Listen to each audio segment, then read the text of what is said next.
Celtics Reddit podcast. Back out to Smart. Fakes the pass all the time. Three. Bang! It's Williams three. Lobs it up for Robert Williams. Should he know? Jaylen Brown. Tatum. Durant, the long reach. Tatum crossover pull-up jumper. It's good. 50 points for Jason Tatum. What is happening, my Celtics loving brothers and sisters? It is the Celtics Reddit podcast. This is the podcast for Celtics fans to become Celtics fam. I'm your host, CelticsJ. I don't have Spoons. Spoons decided to go and do a show with someone else. Boo. Now I'm all by myself. All right, I'm done singing. I do have some company with me here though today. Coming back into the studio with me is PJ. PJ, say what up to the people. Hello. That's close to what up. That's close. We also have with us an incredibly special guest. Adam Taylor is in the house here to share some of his insights about the C's and this matchup here. Adam, we are so glad to have you. How are you doing, brother? Thank you for having me, man. I'm more than happy. It's a privilege to be here. PJ's got that radio voice though, so you may have been better off with just PJ. I'm doing well. I'm doing well. How are you guys? You know, it's. I think it's easier to feel all right after that Game 2 win. It just feels like the world has restabilized a little bit. You know, especially someone like me who rides such an emotional wave with the team. You know, when we lose and I'm having to like dig in for all the enthusiasm that I can and the optimism that I can, when they come out and show like that, it just makes it a little bit easier. You feel a little vindicated. And I had a special moment with that too, because there was a pregame show. Shout out to Celtics Corner, Be Smooth and that whole crew. And Spoons was actually on their pregame show, and they were talking about the upcoming Game 2. And how close it would be and how challenging, and maybe we won't even win. And if we go down 0-2, and I had thrown a comment into the chat while they were talking, just saying, what are we going to say if they blow this team out? Like, how is our perspective on this going to change, and our perspective on our individual players and our collective team? And what are we going to think about the Milwaukee team at that point? In fairness, the message was shorter, but that's what was going through my head when I typed it out. And then, of course, the Celtics, in just the most poetic fashion, come out and do exactly that and blow the team, because they all scoffed at it like, blow them out. The only team likely to get blown out is the Celtics. Okay. Well, they came out, they handled business. And before we dive headfirst all into that, I want to take a moment, and because after that game, and I want to get both of your takes from that game, but after the game, there started to be a lot of talk because Luka played afterwards. And Luka had a tough go of it just recently. And there's a lot of folks that have been posting on Twitter and on all sorts of social media, all the ways that Luka's getting taken advantage of and hunted on defense right now, and how much that's just proving to be a real big hole in that Dallas scheme to be successful, especially in the playoffs. And so one of the users in our subreddit, user Legends Never Cry, just put up a post getting that conversation going again and asking the question, are we still thinking, or do we think it's reasonable for the general public and fan base to consider Luka still a tier above Tatum? Has Tatum matched that? Has Tatum eclipsed that? I'd love to hear your thoughts. And Adam, I'd like to start with you. Oh, put me on the spot, man. I mean, put you on the spot. This is a hot seat, baby. Yeah, baby, I'm down. I mean, for me, it's more like, I've never been one to like these player comparisons, especially when it's like, you know, who's better, Chris Paul or LeBron James? And it's like, dude, it's like, no, I don't know how you expect me to answer this question like legitimately. It's a bit different with Luka and Tatum, you know, similar positions, similar usage rates. Luka's is a bit higher because Tatum can always defer to Brown and whatnot. But I think when you look at Tatum, the biggest hole in his game coming into this season was playmaking, right? Like, that was where the question mark was. And we knew it had improved from the start of last season to the start of this season, and it's taken that next leap. And the defense, I have no concerns. I never had concerns anyway. I always saw him as more of a plus off-ball defender than a plus on-ball defender. But that seems to have leveled out now, that they're both at a high level. So when you look at like two-way player that's a multi-level scorer that can also defer to others and facilitate some, I'm at the point where I'm like, dude, yeah, Luka's more of a transcendent offensive piece. I think that's like, I think some people might take offense to me saying that, but I think it's true. Luka just holds more gravity. But I think that as an overall player, I think Tatum's either at that level or surpassed that level now, because nobody's hunting Tatum like that. I don't care if Tatum's the only star on the floor at that moment in time for the Boston. We've seen that happen, and no one can hunt Tatum like that because he can hold it down. So for me, that means you're more impactful to winning, which means, in my opinion, then we can't place you underneath Luka, so you're either right next to him or you're slightly above him. And that's my honest opinion. PJ, what are your thoughts on this? I'd agree. I think he surpassed him defensively, but I know the old saying goes, a bad workman doesn't blame his tools, but Luka's had such turnover with his team and the struggles with Kristaps. He needs to have the kind of team that Tatum's had around him, particularly this year, to really start to get into his groove and shine. But yeah, just to sort of double down on Adam's point, he's an offensive savant. I got the Larry comparisons. I got why they were being made, but no, I think as an all-round player, Tatum is bettering him at this point in his career. Maybe Luka takes another leap next year, though. Who knows? It's hard to think about where he would take another leap in his game, right? Unless he is just gonna get himself into another level of fitness and be able to improve that lateral quickness and move his feet more on defense. His off-season attitude is incomparable to Tatum's. I mean, and that's something that both the Jays have gotten a lot of praise for throughout their early years in the NBA. I wonder if this speaks a little bit to how important to the general fans' perspective on a lot of these players that mainstream media narrative is, because Luka really had just a ridiculous PR campaign pushing for him. Like the moment he was drafted, he was really almost immediately touted as a superstar. And I'm not trying to take anything away. I'm really not a Luka hater. But I wonder if a lot of the sort of, again, general fan base accolade that he gets is a result of just the amount of attention and the amount of investment that's put into sort of making him a household name in the NBA. You guys have any thoughts on that? I mean, I think that one of the biggest things that caused all of that discussion was, when was the last time you saw a rookie so NBA ready? Not ready to just come in and contribute and give you 8 to 10 a night, but to come in and literally take the keys to the offense that day and be a borderline all-star from the get-go. It's so rare. Like everyone, and obviously there's probably been players in between. But I haven't thought about this in depth.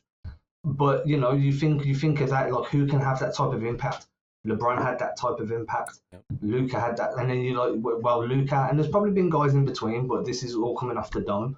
But for me, that was what caused such a wave of PR and support, because they're like, dude, this guy's came in from day one of the better scorers in the league, one of the more transcendent offensive players, high IQ, comes in with European pedigree, playing for Real Madrid.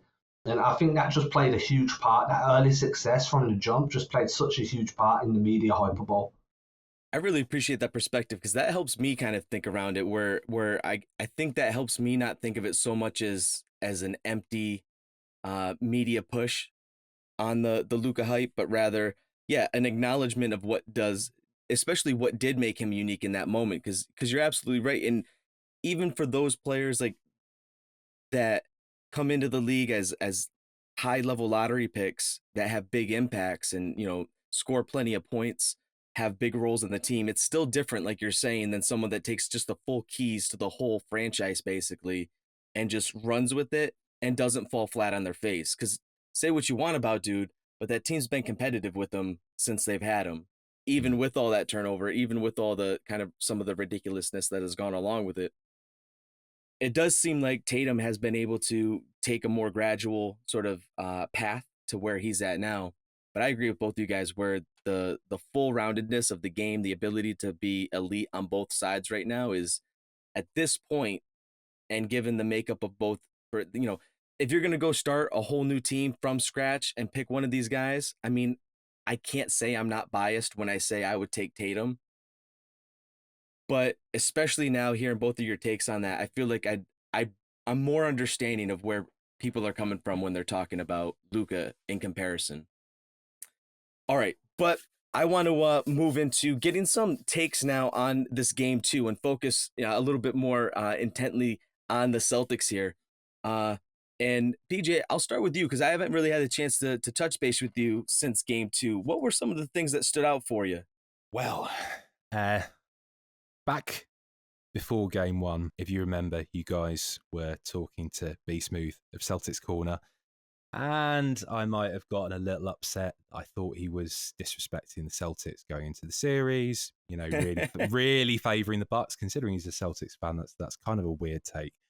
But, after game 1, I felt like I owed him an apology because, Giannis was a force to be reckoned with, and when he wasn't getting his, everyone else was, and the Celtics struggled. And then game 2 happened, and you can say that Giannis is the greatest player in the series, but I would say that Grant Williams is not just the greatest player in the series, he's the greatest player in the world right now. That man is elite to the point where he guards Giannis on 41 possessions and allows 5 points. I think I've got that right. The Grant Wall of Giannis. I'm hashtagging that right now. The Grant Wall of Giannis. Yeah, they just responded in the best possible way. They held the Celtics to roughly 10 points for most of game 1. What did the Celtics do? They held the Bucks to almost 20 throughout the game. That's a response. That's coming back fighting. Adam, what were your big takeaways from the game? I know you had talked about this a bit in your previous pod, and shout out to you and all the folks at CelticsBlog doing awesome work over there. Appreciate everything that you guys are putting out. But yeah, some highlights for you, some things that stood out, especially just in comparison or contrast to what we saw in game 1. Yeah, I think for me the biggest difference was how they guarded Giannis and what that meant for the shooters. Before we go any further, you keep saying the Celtics Corner guys. Jags is my guy. Jags is a beast. Yeah, Jags is my guy. So I just want to show Jags some love real quick, man. Got nothing but love for that dude. Going back to the basketball discussion, I felt like I had to let him know. For me, it was look, when in game 1, it was a lot of hard digs. As Giannis drove in, you'd get somebody really digging in. And that's fine because it's not technically a double team. You're still going to dig and recover back to your man. But when it's a hard dig, you've probably taken 2 or 3 steps. So there's such a gap that there's a shooting pocket available. And what I found was, Giannis would drive, draw that hard dig, maybe even draw a double plus a dig. So now we're looking at like a 2.5 team, like a double and 0.5 or whatever. And there was just opportunities for shooters everywhere. There was too much sinking in on Giannis. Game 2, it came round, and it's very much we're going to man on man with Giannis, as you said, the Grant Wall of Giannis, which is the best thing I've heard all day. Absolutely adore it.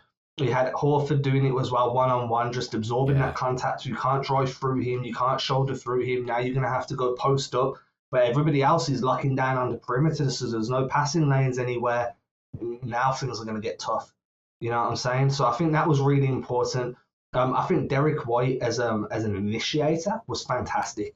Right. I think really high-level reads, really quick decisions. I said this on a podcast that comes out tomorrow, but I'll say it here too. I'm going to sound very English now, but the best thing about Derek White is he doesn't dilly-dally.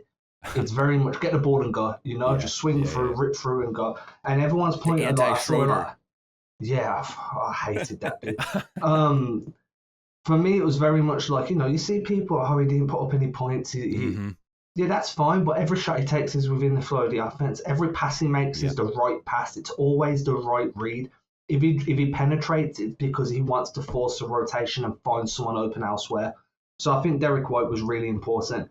And then probably the last thing for me, which I'm really hammering home to everybody at the moment, is at the very end of that game, before we went to garbage time, we saw Budenholzer kind of roll the dice and put Giannis into like a screen and short roll type of area, right? And I think that's really important. I said this on my last podcast as well, because I think he was gathering data, because there's only three ways really that you're going to defend a short roll, and two of the three are going to get you in trouble, because he's going to put you in jail, he's going to get his hip on you, step in front, put you in jail and just explode to the rim, or he's going to bully through you. The third option is you're just going to allow him to sit in that mid-range pocket and fire away. And I'm all right with that. Giannis is 41% on the season from the mid-range. He's 77% outside, like according to cleaning the glass at the rim. Leave him to take the 41% look instead of, you know what I'm saying? So I think that's going to be a big adjustment, because Milwaukee don't really have many, and without Chris Middleton, I don't see how many adjustments they have offensively to try and counter this one-on-one Giannis and limiting him and putting him as the screen and roll guy, experimenting with that short roll, attacking the drop in the pocket there. I think that's one of the major adjustments they can make. And for me, I just want them to just live with Giannis shooting that mid-range. Yeah.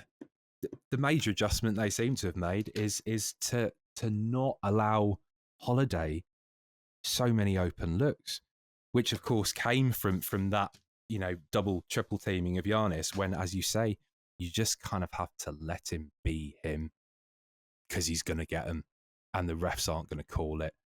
I'm wondering, there's been so much talk lately about White and the impact that he had on game 2, especially given the fact that he didn't score any points. And I haven't been able to help get this idea out of my head that he's really starting to grow into the role that Marcus Smart has kind of had up until this point. And even if it's not exactly the same on the court, like it's probably going to be the same across the fan base and the media in the way that they relate to him, because he's probably not going to be a guy that very frequently gets you a whole bunch of buckets. He'll probably have some games where it's like he gets hot and that ends up being a huge difference maker. But ultimately, just like you had said, Adam, he's going to do all those other things that contribute to winning, that it makes up for all the other stuff, because regardless of the points, he's still going to have that plus value out there. One question that I've got kind of going in my mind here, and it's kind of two-sided, because on one hand, I'm wondering your thoughts, especially you, Adam. I'm wondering not that I don't want your thoughts too, PJ. I just realized the way I said that kind of came off not exactly how I intended, but I'm going to start, Adam, with you. And I'm wondering why did we go into game 1 with the game plan that we did? Like, why did we go into game 1 and not start off by giving our guys, especially Grant Williams, the chance to just match up with Giannis and see how that goes? I guess let's start there, because then after we kind of explore that, I want to think about how one of the key differences from my perspective with game 1 and game 2 is the absence of Smart. And I want to look at that at least a little bit. But I want to start first, like, why do you think, Adam, they went into game 1 the way that they did with that game plan? Yeah, I mean, I keep starting every sentence with I mean. I don't know why. That's all right. I mean, for me, I don't envision Udoka telling them to do that. I've seen them throughout the season. There's been games where they have relied on hard digs to force ball handlers into like an alley, basically. You got to pick the ball up, you've got your 2 steps, and now you're kind of on the low block and you haven't really got anywhere to go. So it can be super beneficial. But I'd assume that Udoka and the coaching staff were self-aware enough to know you can't really get away with that with Giannis, because people do it to him every day. And he's so strong, he's going to brush you off.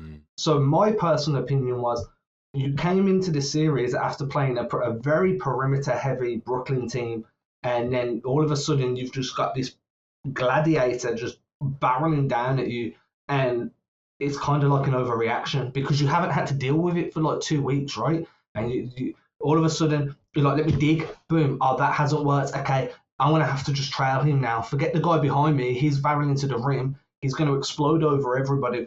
And I do think a lot of it was like overreactionary, and I saw some people like, oh, they bought into their own hype, and I had a conversation about this the other day. I never really agreed with that, but what I do think is that they got a little bit, they got a little bit relaxed.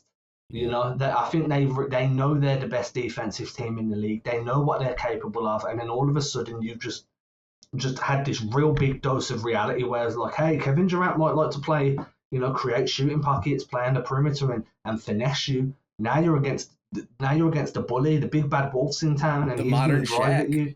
you. The modern Shaq. And I think it was just such an adjustment that people were overreacting out of sheer shock, like, oh my God, like this dude is. And I know they've seen him throughout the regular season, they knew what to expect, but when you're Playoff coming off the Giannis is back of a different, sweep, though. yeah, exactly. And when you're coming off a sweep of Kevin Durant, you're going to have that spring in your step.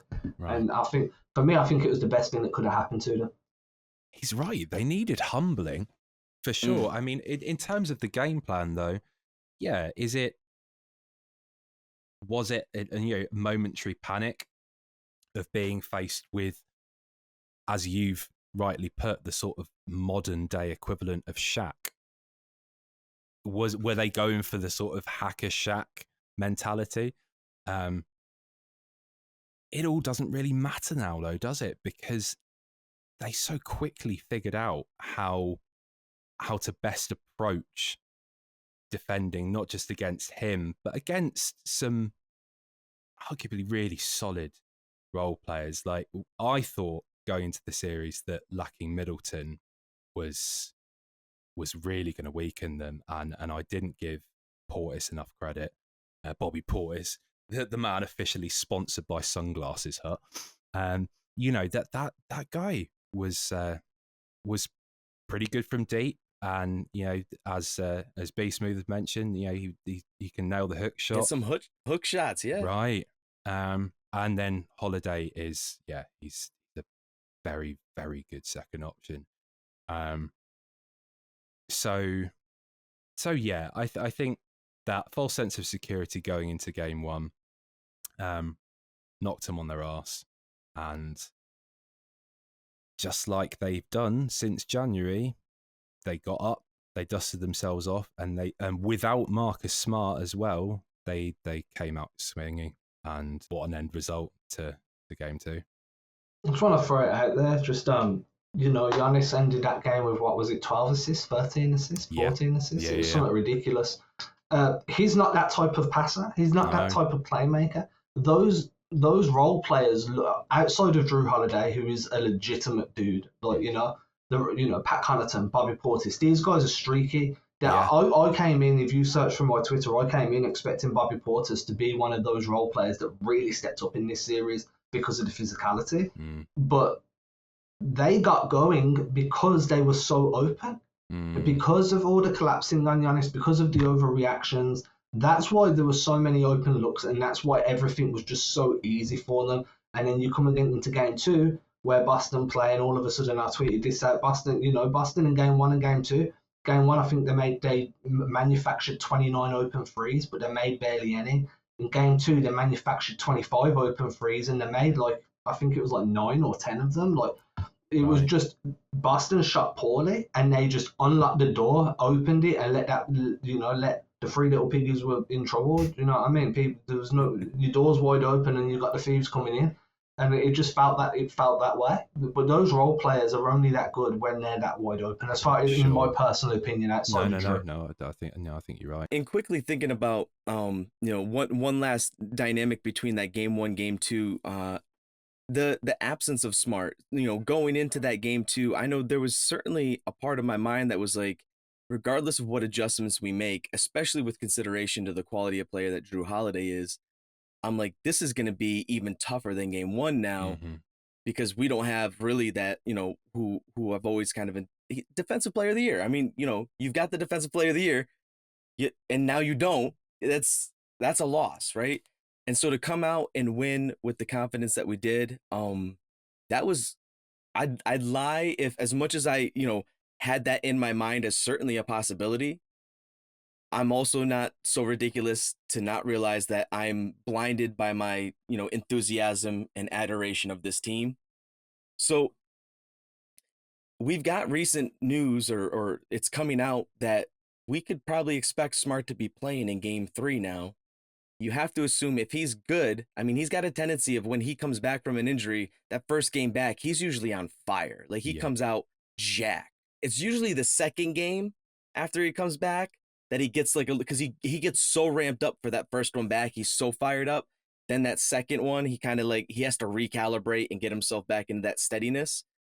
So I'm expecting if he plays, he's gonna be a monster. Now I know Adam, you had mentioned the short roll, and what I'm really grateful about is you noticed this watching the game, and based on what we've seen to this point, I have to imagine Udoka noticed that too. So I'm reckoning he's not going to come in to game 3 without giving those guys a sense of what he's going to expect of them. And like you said, probably say something along the lines of just feast, let him try to feast in that mid range. Like we're just going to let that happen. Cause like you said, we don't want to leave those guys on the perimeter open. Do you think that going into this game 3 with Smart back and based on what we saw in game 2, I mean, should we feel anything other than confidence moving forward? Is this Bucks team so good that regardless of what we figured out, we should still kind of anticipate this to go 7? Yeah, I mean, so I don't know why it's happening, dude. It's the nerves, obviously. I think for me, it's like, I've said this multiple times throughout the week. We need to find a median on both sides of the coin. Game 1, Milwaukee are hotter than they usually are from 3. Game 2, they're really cold. Game 1, Boston are cold from 3. Game 2, they're hot. We haven't seen this series settle yet, so we don't know what the median looks like for both teams. We've seen both extremities, and until we see what both of these teams look like playing, for lack of a better word, ordinary basketball, it's going to be really hard to be like, oh, this team has the advantage, or this team. We can talk about matchups. I think Boston has the better matchup advantage, 1-to-1, but switch heavy systems change things, and Giannis is always an X factor because he's always likely to just do something crazy, throw a self alley-oop off the backboard, get the crowd jumping in. So like. For me, dude, it was so embarrassing. Like, for me, it's a 7 game. I feel like it's a 7 game simply because I don't think we have any legitimate data yet. We've seen outliers from both teams in both games. It's really hard to know how these guys match up on a standard Saturday afternoon American time. Oh, you know what? You mentioning that because game 1 is early afternoon game, right? And I always panic. Okay. So we got a user in the sub, user do animator 6988. Is it me or are the C's not an afternoon basketball team? Like, should we be looking at game 3 and the fact that it's a relatively afternoon game and basically be like, this isn't going to go well? Like, what is that a thing? It's been a thing for about 2 years now, right? Like, every matinee for Steven's final season was an absolute, like, can we curse on this show? Yeah, go ahead. Yeah, it was a shit show every matinee. Because I remember this ain't CBS. I used to I don't tweet as much as I used to. But I used to, and I don't know why. It's just kind of happened. But I used to tweet through every matinee game, and it got to a point where I was like, dude, man, like I'm not even watching it because, and I still would, glutton for punishment. We all bleed green. We all live and die with this team, but. For the last 2 years, I just feel like they just can't get themselves geared up for that early. And I don't, like Rob Williams got a newborn, like probably a few months old at this point. Has that dude's sleep schedule settled? A night game helps him get that mid-afternoon nap. Tatum's got Deuce. So if Tatum has a late night, he's still getting up with Deuce in the morning. I'm sure if you guys got kids, those days where you're just like, dude, I went to bed at 2. Kid had me up at 7 because they wanted to go play water guns in the backyard. Like it happens. So I think young teams that you have to take that human element into account, and I think that's something that a lot of NBA fans, a lot of the media don't do, is they don't look at these people as human beings. That when they're not on the basketball court, they're with family, they're with kids. Maybe one of them's got a new girl and he wants to take her out on the town, and like all those human elements play into it. And when you're so young. Those 2-3 p.m. games, they're the worst, man. When you was in your early 20s, did you want to be anywhere at 2 p.m.? Hell no. Yeah, do you know what I'm saying? Granted, you weren't being paid $30 million a year, but that doesn't change the fact that you're, 22 and you're like, dude, man, dude, SpongeBob's on. You know what I mean? And like, I want to watch SpongeBob. I think what was a big factor on that Sunday as well, on that game 1, was at that time in the afternoon, Jalen, who is fasting for Ramadan, he hasn't had any water, he hasn't had any food by this point, and you've got to think that I know that there are exceptions that be made, but this guy's pretty devout, so he's not going to break the fast. So the difference between his performance from game 1 to game 2 is like night and day. And could that nourish Jalen? Yeah, nourish Jalen. I mean, the guy looked cooked in game 1, and the hamstring looked like it was much more of a problem. And then game 2, I know the dude evolved into Emerald Lagasse. Man, he walked into that arena dressed like a serial killer, and what did he do? He killed the Bucks. He was on fire, and I know that there was so much to talk about that game. Grant and Al turning back the clocks, and Tatum really kind of playing point Tatum again. But I love how Jalen came out with so much fire, and I'm kind of hoping that now Eid has passed and he'll be nourished going into game 3, that he can kind of keep some of that consistency, that we're not going to see a drop back to 12 points. We're going to see a 20 plus performance from him.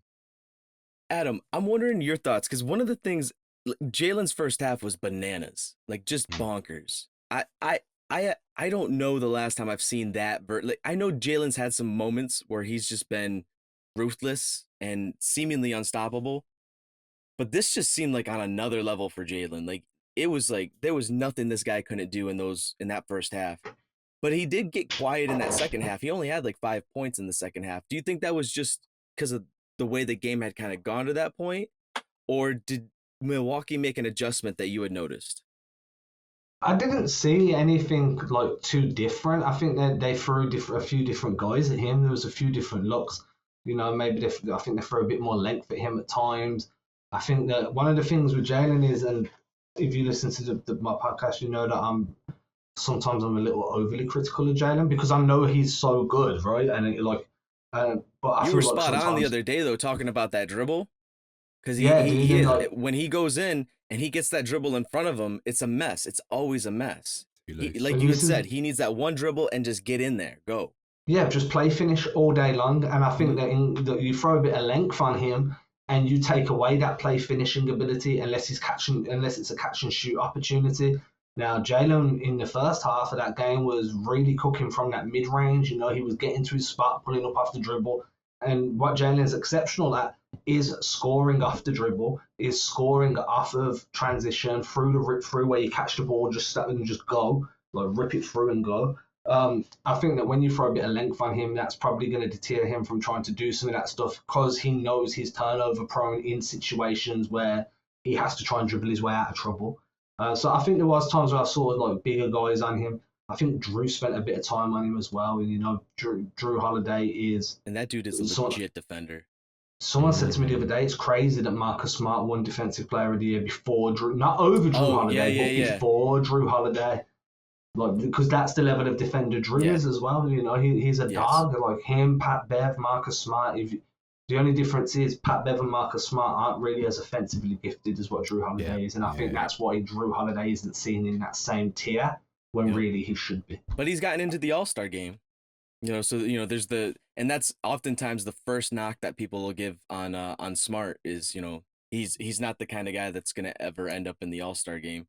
Obviously, they're not remembering that Hawks team where like Kyle Korver ended up in the damn All-Star game. So, I mean, like anything is possible. I'm just saying.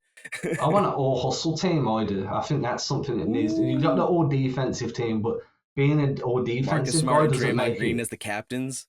Yeah, all-hustle. I'd love an all-hustle team because that's different. It's a different type of basketball, You just need the goons in there. Marcus Smart, like you say, Pat Bev should be in there in the backcourt with Marcus. Like that's an exercise for another day, but an all-hustle team, I think that would be a nice addition to the voting process.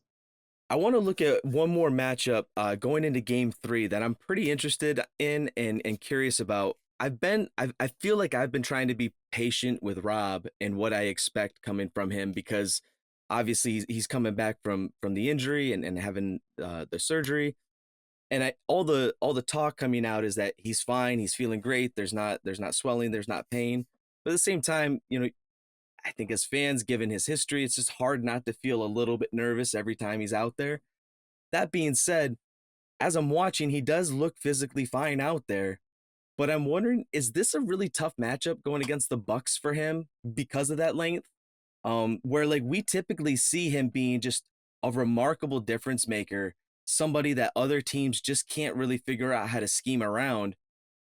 And as I'm thinking about it, I'm looking at the Milwaukee team and I'm like, Giannis does a lot of what we kind of have Rob do, only, and I'm not trying to like hate on Rob. Everyone knows I love the Time Lord, but like Giannis is better and Giannis does all things better. The only thing he maybe doesn't do is shoot better. They probably both are equally capable shooters, but it just seems like, if anything, he would end up trying to stop him. And anytime he's ended up on Giannis, he's just getting bodied. Like he doesn't have the strength, right? Like he's got more length and athleticism than Grant, but you've got to be you got to be made out of marble to absorb the contact coming from this guy.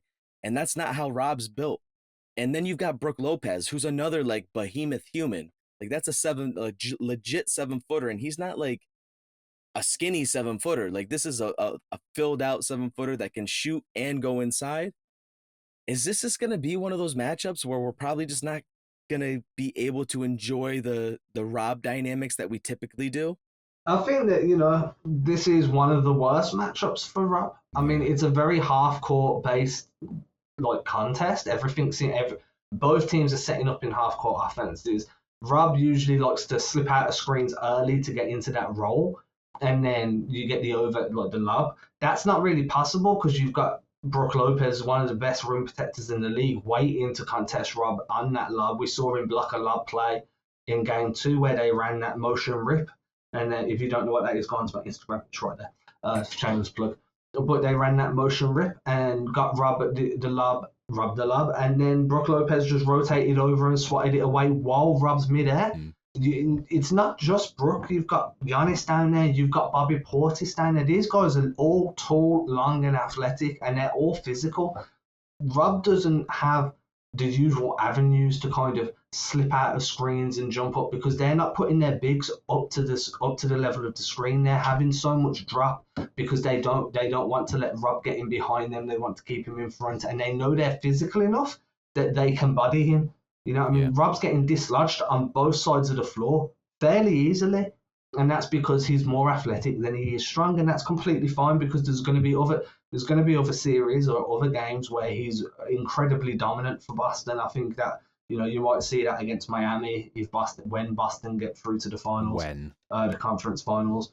But for now, I think that this is the worst possible matchup for him. Half-court offense with 3 behemoths that are all playing along that low help line, that are all really good rim protectors. That's why you saw Rob settle for that one, like, I wouldn't say corner, but corner adjacent midi in game 2 because it's just like, dude, what else am I going to do? I need to score somehow. It looked all right. It was nice. It was beautiful. It looked all right. I was very happy. Yeah. I want to throw another comment out there. We've got user Whitetail27 who has the comment, based on the second half of game 2, it looks like the Bucks, and this is going right into what you were talking about. Looks like the Bucks are going to use Giannis as a screener more. I'd bet Rob has a big test tomorrow as the backline help defender. So thinking about that and thinking about Giannis kind of being used more as a screener and rolling a little bit more, exploring that mid-range, what are your thoughts about what we should expect or how Rob can maybe try to have as much impact as he can given some of his maybe strength limitations in this matchup? I think that, the first things first is we need to kind of decipher what type of pick and roll are we talking about. Are we expecting Giannis to be a full roll man down towards the rim, or are we expecting the short roll? If it's the short roll, there's 3 ways that you can defend that generally. You can either bring your drop guy, if you're playing drop, you can bring your drop guy up towards the roll man, so he comes from by the rim up to the free throw line extended, and he's the one to challenge the roll man. That's the worst possible thing to do against Giannis because he will get you on his hip, and now he has an open run. And then Rob's under pressure to rotate over from the weak side as the low man, and it's just not going to end well for Boston there. So you keep your drop defender in drop, and you leave that mid range. The second option is obviously you switch the initial pick and roll action, and then Giannis gets a mismatch, and you rotate to scram the mismatch out. And then the third is you just live with that mid range. So you want to live with the mid range. If it's a full pick and roll action, and right, I know it's a bit weird to say full, it's just a pick and roll action, right? If Giannis is just a deep roll man, then you want Grant Williams or Al Horford in drop, waiting to meet him before the rim, absorbing that contact, either taking the charge or killing the drive. Robert Williams, to me, against Giannis, isn't really going to be very effective as a free safety. I think that the best opportunities he's got is to time it and come in from the rear view and get the behind block, but you're also probably going to foul more than you're going to block because your timing has to be almost impeccable. Your body position has to be great, and if you go into the dude, it's on you anyway. So I think it's going to be more about limiting Giannis getting towards the paint. You want your drop to not be so deep that you're already in the restricted area, but you don't want it to be so shallow that you're meeting him at the free throw line. I think it's going to be kind of like a football game in that sense, where it's going to be a game of inches. How far up can you stop him from getting to the rim? And then the most important thing is anticipating the Euro step. Because if Giannis is barreling down at you and gets the ball and he sees you in front of him, he's got enough time to Euro step or to veer step, which is kind of similar, but you get the guy in jail when you do it. And that's going to be where somebody like Rob actually has value in rotating over to be that big body to challenge you on that Euro step.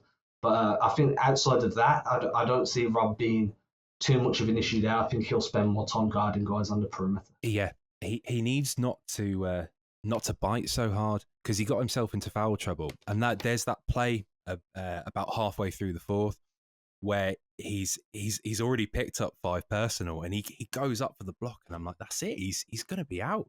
But they took him out just after that play, and he comes back in for the final 2 minutes and thankfully sees the game out. But man,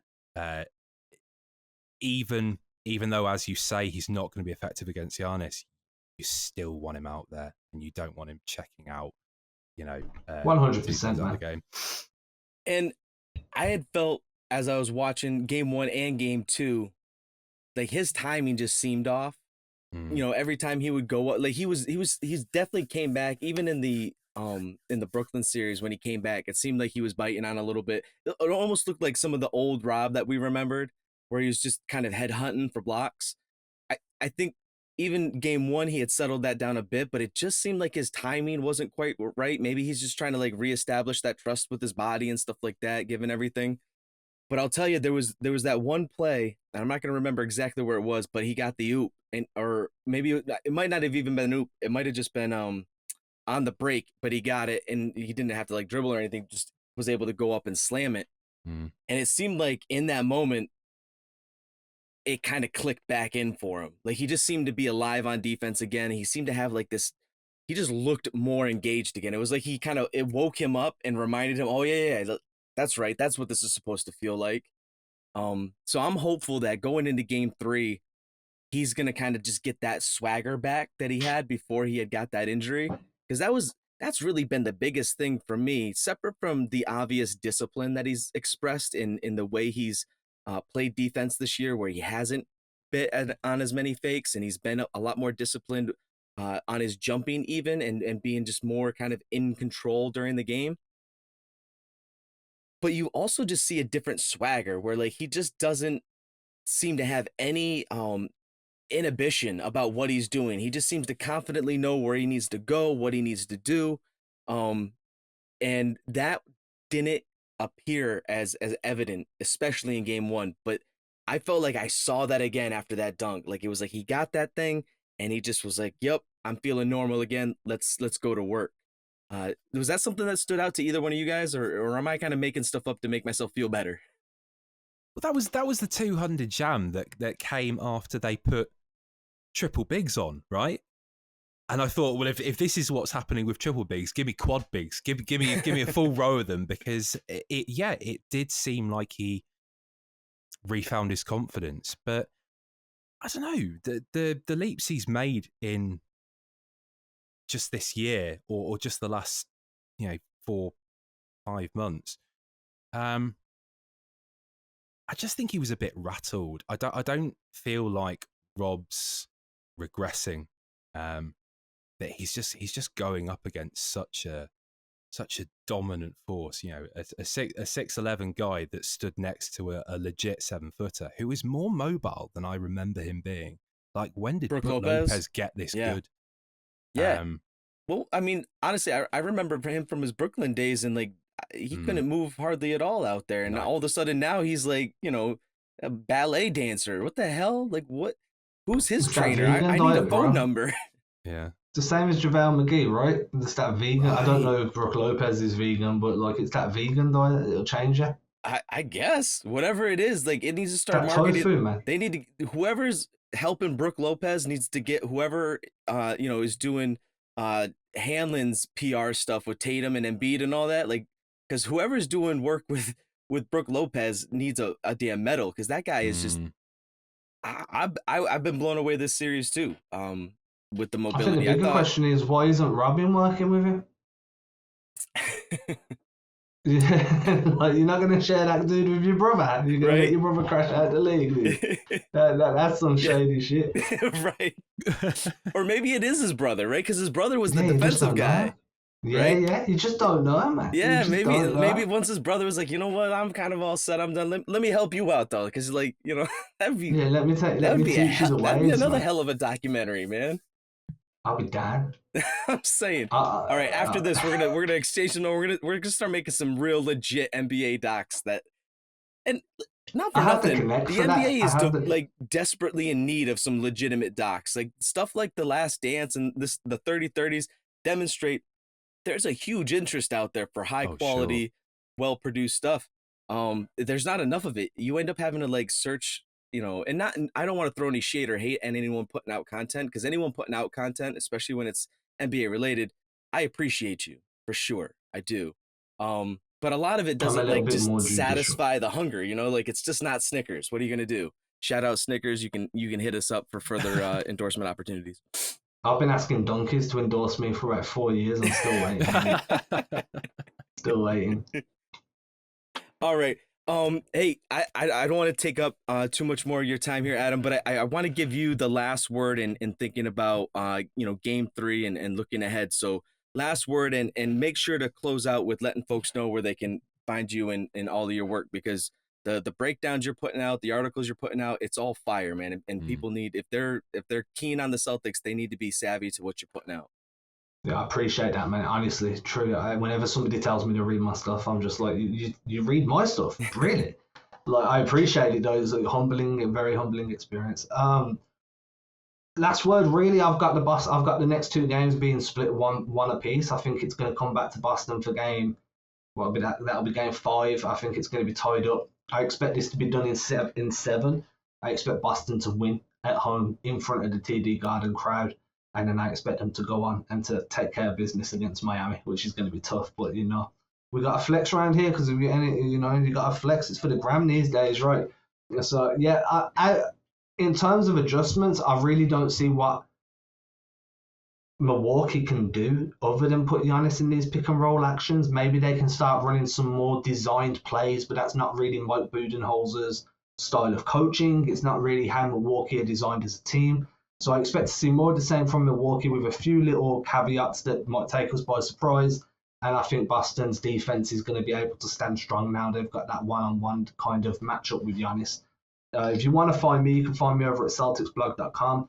Find me at Twitter at AdamTaylorNBA. That's just me tweeting thoughts, the occasional video, the occasional stat, and usually I might get into a little bit of a dispute with somebody because it's Twitter. What else is it for? And then video breakdowns, like X's and O's breakdowns and stuff, you can find over at Instagram at AdamTaylorNBA, where I do all like the nice little pretty lines and drawings and stuff on the actual footage. Other than that, man, thank you for having me on, man. It's always a pleasure. We appreciate having you. And we're gonna have to do this again for sure, because listen, I feel like every time, whether I'm listening to your pod, watching one of your breakdowns, or being able to have some conversation and discourse with you on the pod, it's always it feels like I'm just learning more about the game, because I tell this to Spoons all the time. My mind doesn't see the things that your guys' like attention are able to catch in the flow of it. My eyes and everything just seem to catch other types of stuff. And so every time I'm listening and watching, It does. It feels like I'm genuinely learning more about the game, and it's helping me appreciate and enjoy these contests because now I'm better understanding the strategies that are taking place out there. When you start seeing the stuff that you're talking about happening in real time, and you're actually seeing what it means when coaches make adjustments or don't make when a coach doesn't make adjustments. Shout out Nash. It's just, it's a pleasure. So appreciate you being on.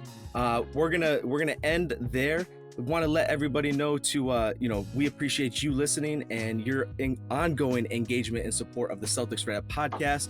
Please continue to give us feedback, throw us your questions, your ideas in the subreddit. You can also find us in our growing channel on YouTube, as well as reach out to us on Twitter at Celtics Reddit Pod. PJ, I want to thank you again for joining us as well. And until next time, hopefully we're going to be talking about another Celtics win. Be well. Peace.